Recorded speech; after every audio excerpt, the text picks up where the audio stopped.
What's going on YouTube? It's ANCAP24 and we're back with another play out of the gun type doubles formation out of the Steelers playbook. Today is Friday, which means that we do have our full scheme available at our website at smartmadden.com if you want to take these 4 setups and get an additional 16 setups to give you a really powerful scheme that you can use right away. Today's play is going to be called Cross Wheels. We're going to use this play as a really nice combination to the play we showed you yesterday, which was the PA wide receiver cross. If you remember correctly, if you've been following us all week, we've been showing you how this formation is a great cloud flat beater, something I go to a lot when people are running cover 2 on me, knowing that they're going to do cloud flats as their main defense, or if someone is just running a lot of cover 3 cloud flats, we like to go to this to really get them out of it in order to get them into some other easier coverages to beat, like hard flats and whatever the case may be. So let's go take on this play, Cross Wheels, and show you how we run it.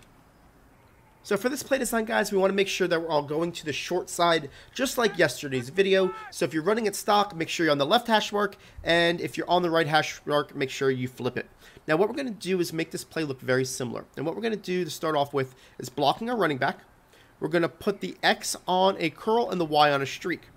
Then we're going to motion the B over 3 steps and hike it to give that same motion. Now, yesterday it was a decoy. Today is definitely something that we want to make sure that we have as part of our scheme, because that crossing route is going to do a really nice job of getting behind your linebackers but in front of your safeties in order to have a nice high-low with the A and the B.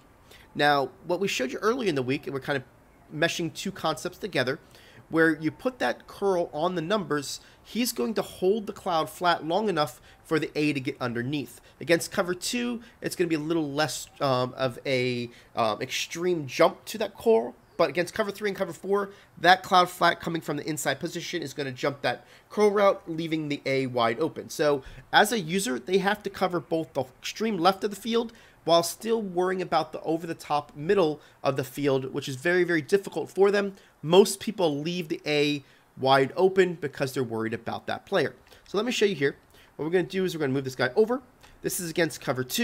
You're going to see that the A is going to get open. You're going to throw it to him, and you're going to get your easy catch. Like I said before, cover 2 is a little less open than your other ones. And I'm going to show it to you again. That time I didn't have them, base aligned or anything. I kind of left them at their spots, which, you'll see that it gets open that way. It's just not going to be as extreme.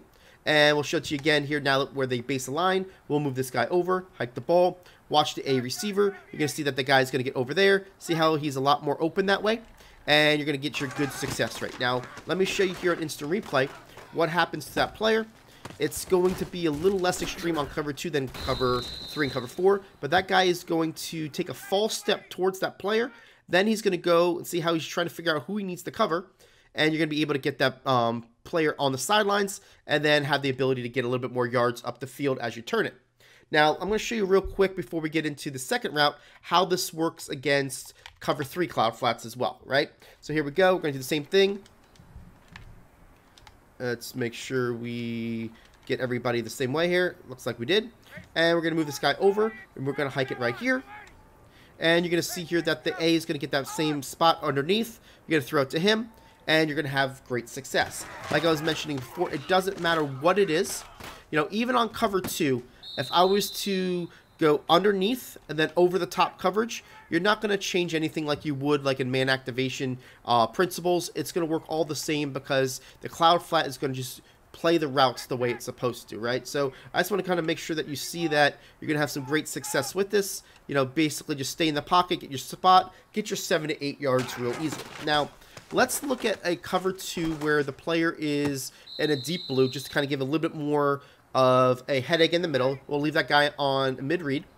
And we're going to do this to where we're going to target the B receiver now.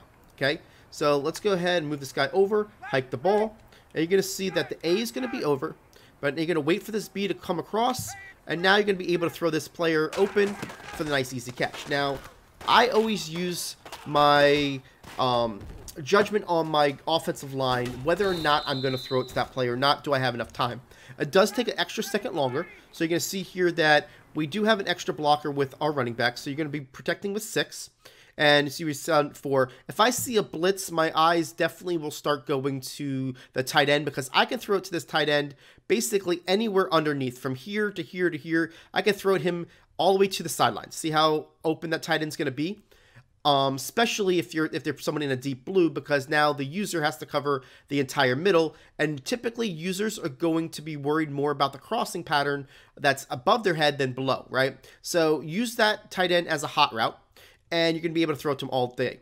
Now, if you get your protection like I did on this play, you're going to wait for that player to go across, you're going to hit him over there, and you're going to have some good success. Now, watch what happens here as well. The longer you wait on this, the guy will eventually go to the side, and you're still going to have this curl. So if I wanted to throw it to this curl right now, I have that ability as well. In case you see that you don't, like a user jumps a different player, just know that that's an option. So let's go ahead and look at cover 3 real quick and show you how this is going to work the same way. We're just going to go ahead and make sure we're in cover 3 of cloud flats. We're going to put the X on a curl, block a running back, put the Y on the streak, move this guy over, and what you're going to see here again is that you're going to have that ability to get that A open there, step up in the pocket, wait for that B to clear, and you're going to see that ball right there to that player.